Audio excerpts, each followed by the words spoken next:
que por esta región se extienda una ola de preocupación y temor para decirlo en términos populares, que corra un aire helado por las espaldas de gobernantes y gobernados. Si Trump efectivamente cumple con sus promesas de campaña, la situación puede agravarse notoriamente, en especial en los tres países del Triángulo del Norte. Hablamos de Guatemala, El Salvador y Honduras. Por varios motivos, son los más sujetos a los vaivenes en la política estadounidense. A los tres les preocupan los eventuales efectos de las nuevas políticas de Washington. Lo más importante será dilucidar el destino de los ingentes fondos ya aprobados, aunque en condicionamientos, para llevar adelante el plan Alianza para la Prosperidad. Los tres gobiernos dependen de ello para minimizar sus situaciones locales respecto a la crisis social y económica que provocan éxodos cuasi masivos hacia los Estados Unidos. Bien, y para hablar sobre este tema nos acompaña la viceministra de Gobernación, Carmen Muñoz, y también Antonio Barrios. Para ponernos en perspectiva este tema, buenos días a ambos, y hay quienes se podrían estar imaginando la oleada de regreso de migrantes centroamericanos. Costa Rica no va a ser la excepción, la vamos a estar esperando en los próximos meses a partir del 20 de enero. ¿Es tan cierto, es tan probable, es posible que eso se dé en Costa Rica? Carmen Muñoz, viceministra, buenos días. Buenos días, gracias por la invitación. Bueno, ya de por sí hay temor en grandes poblaciones de inmigrantes en los Estados Unidos, y por supuesto que los países del área, incluyéndonos, comenzamos a tomar medidas y a prepararnos para la eventualidad de las repercusiones de lo que se ha anunciado. Sin embargo, creo que tampoco podemos perder de vista que el anuncio de Trump, de alguna manera, lo que hace o permite ver es quizás una profundización de lo que ha sido la política de Washington de los últimos años, en las que el gobierno de Obama se ha mostrado como el gran deportador, ¿verdad? Más de 2.5 millones de personas, e incluso los anuncios del nuevo presidente de los Estados Unidos pues dejan mucha interrogante también en la mesa, puesto que esto no es solamente coger camiones y montar a las personas en ellos, sino que hay todo un debido proceso. Hay incluso resistencias importantes de algunos estados, alrededor de 39, 40 estados, condados, en fin, hay un concierto de respuestas absolutamente contrarias a las intenciones del nuevo gobierno. Hablamos de lo que se llaman como las ciudades santuarios, entre quienes encontramos las más grandes como Los Ángeles, Nueva York, California, Chicago, en los que incluso hay toda una intención de decirle, y los discursos le dicen a las personas migrantes, ustedes no tengan miedo, nosotros somos ciudades amigables y esto no va a ocurrir. Se plantea que para deportar esa cantidad de personas tendría necesariamente que violarse las leyes migratorias y en no pocas ocasiones los derechos humanos de estas personas. Ahora, hablamos de una crisis y la posibilidad de un retorno en la mayoría de los casos obligados, que ya se está dando a los países, sobre todo el Triángulo Norte, pero no podemos desconocer la otra realidad, y es este éxodo masivo que experimenta todo el territorio americano, ¿verdad? Que tiene que ver con toda esta movilidad humana que se está dando en el planeta, pero la verdad es que nosotros tenemos un éxodo de norte-sur de migración, tenemos una migración sur-sur en el continente americano, estamos hablando de grandes contingentes de colombianos, venezolanos que se encuentran ahorita incluso en países como Ecuador, Argentina, paraguayos que van hacia otros lugares del mismo cono sur buscando mejores condiciones de vida, y ni qué decir del gran flujo migratorio que hemos venido experimentando de haitianos extracontinentales y por supuesto cubanos. Hemos presupuestado en todo caso que puede haber repercusiones en lo inmediato, como puede ser un aumento de las migraciones haitianas y de otra naturaleza que utilizan el continente y el istmo para viajar hacia Estados Unidos también, pero el fenómeno actual antes del 20 que pareciera estarse dando es sobre todo un acuse de un aumento importante del éxodo de ciudadanos del Triángulo Norte, Guatemala, Honduras y El Salvador, hacia Estados Unidos en este momento. Yo vengo llegando este fin de semana de la Conferencia Regional para las Migraciones, en la que tuvimos la oportunidad de debatir sobre estos temas, y por supuesto que es muy preocupante.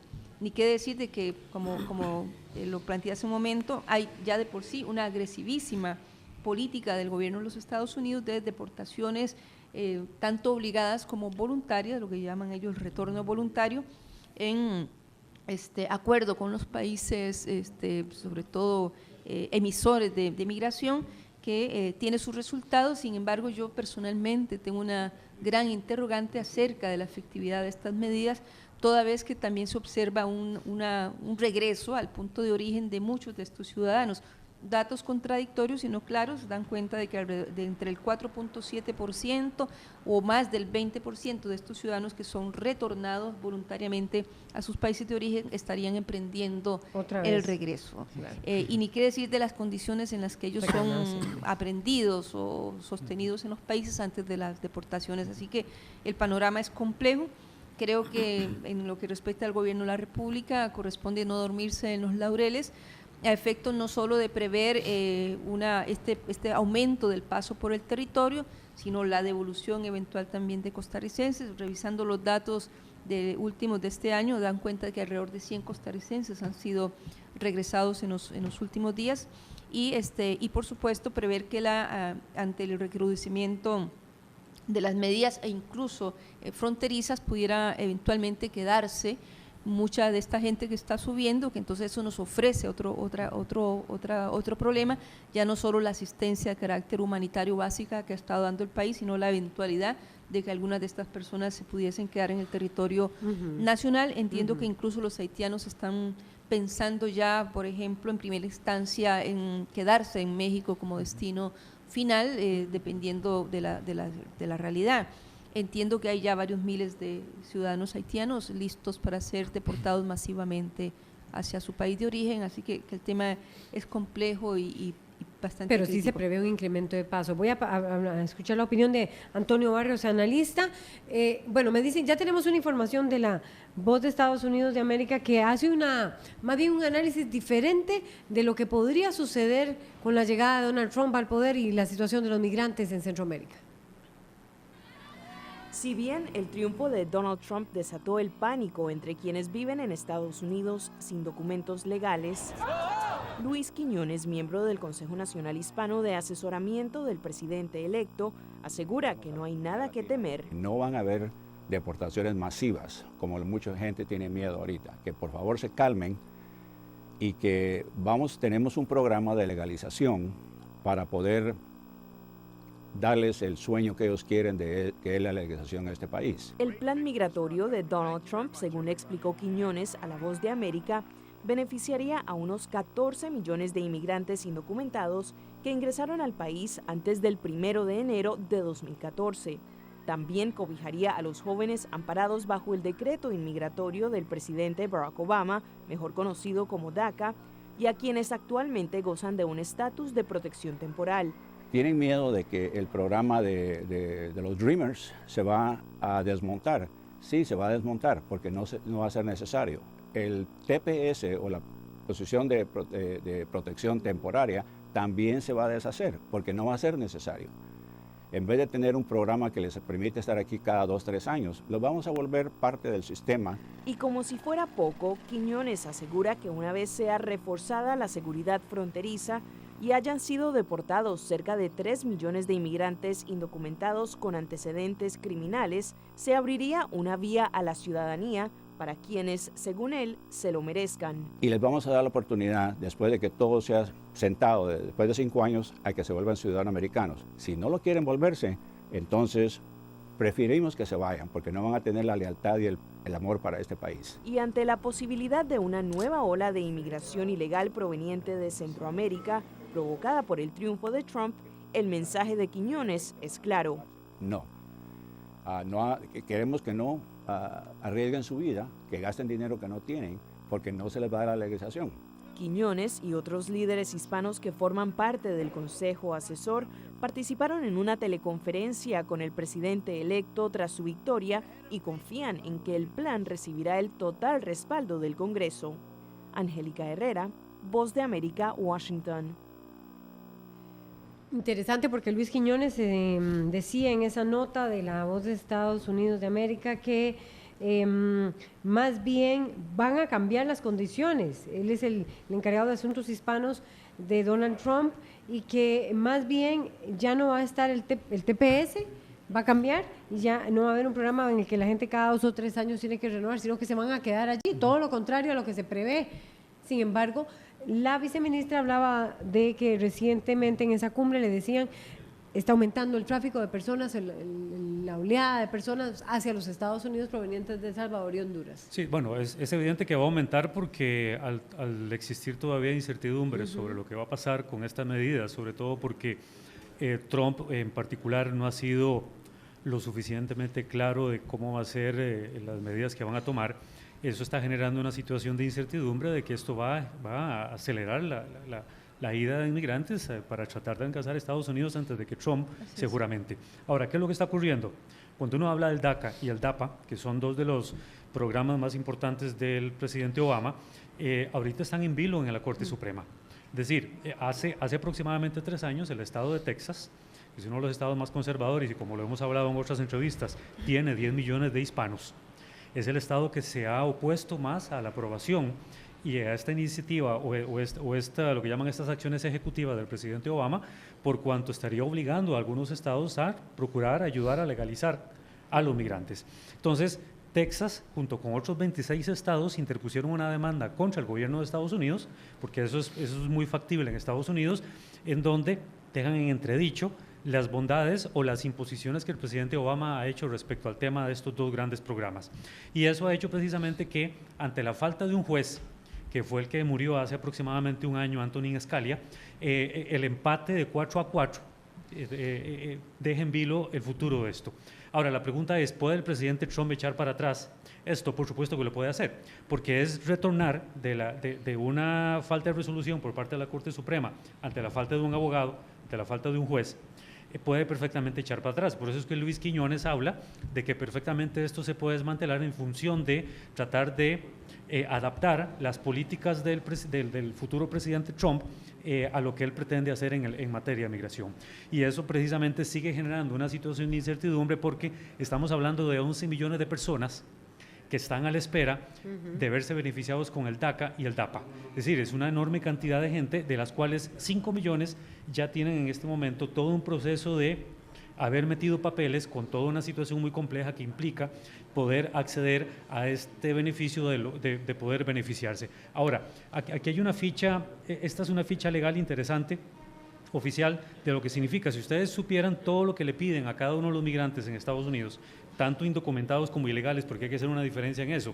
El indocumentado es aquel que entra por todas las zonas en donde dejó un registro, sea por aeropuerto, puerto, frontera, en donde quedó un registro, pero que se le venció su estadía en Estados Unidos y se mantiene y sigue viviendo de forma ilegal.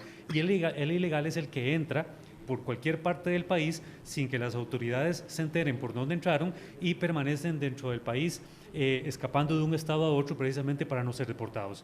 Entonces lo que pretende el DACA y el DAPA es tratar de legalizar no solo la situación de los indocumentados, en la cual existe un registro de que por algún lado entraron, sino incluso los ilegales.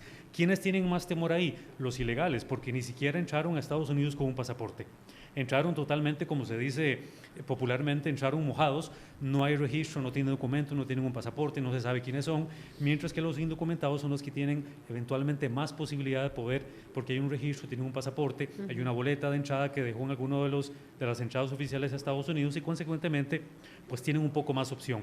El tema de cómo se ha criminalizado el asunto de la migración, pues es parte de cómo Trump ha estado diciendo de que la idea es deportar a todos aquellos que de alguna u otra forma han estado vinculados a alguna situación, algún tipo de antecedente. Incluso él habla de que todos aquellos que han tenido alguna situación de antecedente criminal, desde un robo simple, que han tenido que estar en la cárcel de 3 a 4 meses o incluso 6 meses, son los que se supone van a ser inmediatamente deportados. Entonces es muy complejo porque y a veces por razón de tiempo no, hay muchas cosas que no se pueden decir, pero si se supiera cuánta cantidad de programas hay en Estados Unidos que procuran amparar a los indocumentados, es increíble. O sea, la señora ministra tiene mucha razón con algo que dijo, no es montar a toda la gente en un camión y sacarlas.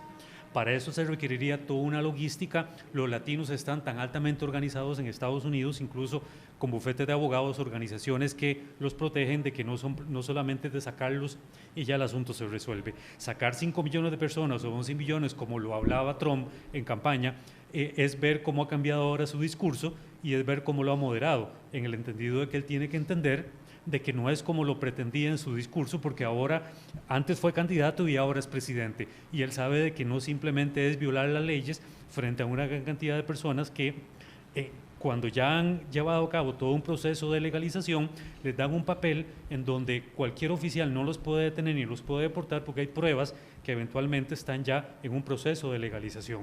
Entonces no es tan sencillo como parece. Esto evidentemente va a cambiar y vamos a ver un Trump con todo un discurso contra la inmigración, todo un discurso contra los latinos, a un discurso en la que va a tener que ayudar a ver cómo legaliza toda la situación y todo lo que ya dejó encaminado de alguna forma el presidente saliente Obama. O sea que tanto Antonio Barrios, analista, como la viceministra de Gobernación creen que tal vez no sea tan como fue en el discurso de campaña la deportación que vaya a generar la llegada de Donald Trump al poder. Pues en principio… aunque ahora aumente masivamente, la deportación no se vaya a dar por lo menos en esa magnitud. No en esa magnitud o no más de lo que hay. O no de sopetón, digamos. Okay. No, porque hablamos que Obama en 8 años de gobierno, 2.5 millones no es una cifra en 8 años despreciable. Deportó 2.5 millones, Sí, pero usted decía que muchos de ellos regresan. Sí, los datos no están claros porque creo que nadie, o sea, fácilmente no se tiene acceso obtener. porque esto podría significar también un fracaso de la misma política si tenemos que los números son muy altos de regreso. Nos decían ahora en la cita en Honduras que incluso algunos de ellos regresan no 1, 2, 3, 5 veces nuevamente al país de origen, porque acá hay que, al país en el que estaban, porque aquí no podemos perder de vista un tema importantísimo. Son las causas que obligan a la emigración, ¿verdad? Entonces, esas causas en los países nuestros, sobre todo en el Triángulo Norte, no han sido superadas por la realidad de países empobrecidos, con altos índices de violencia, que son parte de los percutores o de los precursores de esta salida, así que no es tan fácil. Amén de que este tema, por ejemplo, cuando hablamos de personas con condenas en firme, no van a poder así nomás decir, bueno, esta persona le quedan 5, 10 años o cadena perpetua, lo vamos a tomar y lo vamos a regresar a su país de origen. Así no funciona. O sea, tienen que darse procesos para que estas personas puedan ser devueltas. Hablamos de que nosotros preferimos hablar de personas irregulares, no ilegales, pero esto podría ser un delito, que para una persona que de pronto no tenga su papel, ya no solo que no esté documentada, sino que que haya entrado absolutamente de manera irregular, o irregular que puede tener documentos pero que no tenía el permiso de ingreso, eso ya lo convierte en una persona irregular, pues tampoco es simplemente encontrarlo con un documento y decirle va de vuelta para su país, hay que confirmar su nacionalidad, las condiciones en que están, y como ha dicho acá Barrios, por supuesto Antonio, también esta cantidad importante de organizaciones en defensa de la persona inmigrante, y ni se diga también la consideración del aporte que hace el inmigrante al país de destino. Tenemos en línea ya vía Skype a Renny Bake, periodista guatemalteca. Renny, buenos días. ¿Ustedes qué expectativa tienen? ¿Creen que Donald Trump va a cumplir por lo menos lo anunciado en campaña, o que este discurso se va a atenuar en el caso de los guatemaltecos?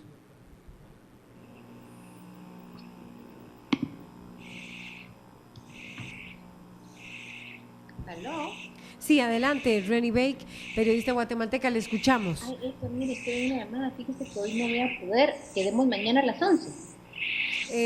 Estamos tratando de establecer contacto con Renny Bake, periodista guatemalteca, para que se refiera al impacto que podrían tener las medidas anunciadas, o por lo menos en campaña por el ahora presidente electo Donald Trump. No sé si podemos seguir estableciendo contacto con ella o continuamos en la mesa. Continuamos en la mesa, entonces, Antonio Barrios. Ya estamos casi que vamos a ir estableciendo las conclusiones, pero entonces la expectativa es que no sea tal el anuncio con la llegada de Donald Trump. Decía, y creo que usted también lo había notado, 2.5 millones de personas deportadas por Barack Obama en 8 años. Sí. Lo que pasa es que hay que establecer una diferencia, y yo lo he dicho en otras oportunidades. ¿Cuál es la diferencia hay entre Donald Trump y Obama? Cuando Donald Trump abiertamente habla de la deportación y Obama, a pesar de que nunca habló de eso, silenciosamente, pues por la razón que se ha estado deportando una gran cantidad de gente. Como dice doña Carmen, las cifras son muy variables. Yo tengo otra cifra en donde se habla de que en realidad fueron casi 3 millones de personas que fueron deportadas en 8 años, a comparación a los antecesores a Obama, de que a pesar de que también hubo inmigraciones masivas, son los que deportaron menos. Entonces, de hecho hay algo interesante. Voy a decirlo muy breve. Todo el sector latino que está procurando evitar estas grandes deportaciones que Trump pretende hacer, le han pedido al presidente Obama que antes de que deje la presidencia otorgue un perdón para todas aquellas personas que están en una condición irregular en el país. Lo que pasa es que eso de alguna forma podría contravenir un memorándum que había lanzado el Departamento de Seguridad Nacional, que el mismo Obama lo firma, para precisamente en virtud de poder regularizar la situación de los irregulares, porque sería pasar por encima de todas las leyes, que implica todo lo que Obama estaba procurando a la hora de legalizar a todos los inmigrantes.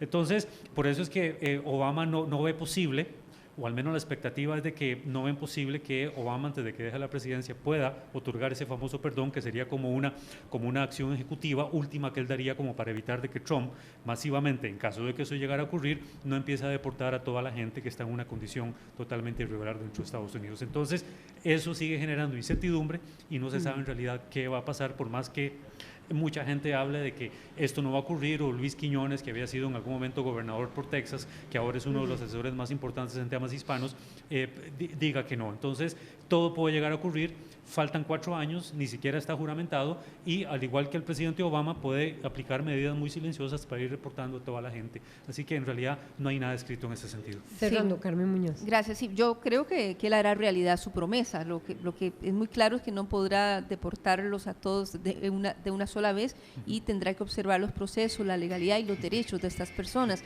Amén de que ya hay un atenuante, o sea, ya pasó de 11 millones a 3 millones. Sin embargo, yo auguro que esta, a mi juicio, agresiva política de deportaciones y de retornos voluntarios que se están provocando va a continuar, sostenida por el siguiente gobierno de Donald Trump, pero evidentemente no se hará en esa, y no podrá hacerse de esa manera que se ha planteado tan agresiva, pero sin duda seguirá afectando la presencia del inmigrante, ya sea regular o irregular, en el territorio estadounidense, y esto traerá consecuencias definitivamente para los países de la región y para el nuestro también. Perfecto, vamos a leer nada más un comentario ya para cerrar acá este tema. Era el corte, dice Esteban López a través del Twitter: pero Obama deportó a casi 2.5 millones de ilegales. ¿Cuál es la diferencia? Consulta Esteban López. Parte de lo que se estaba tratando ya acá en el tema. Vamos a ir a un corte comercial y ya regresamos a RTN Revista.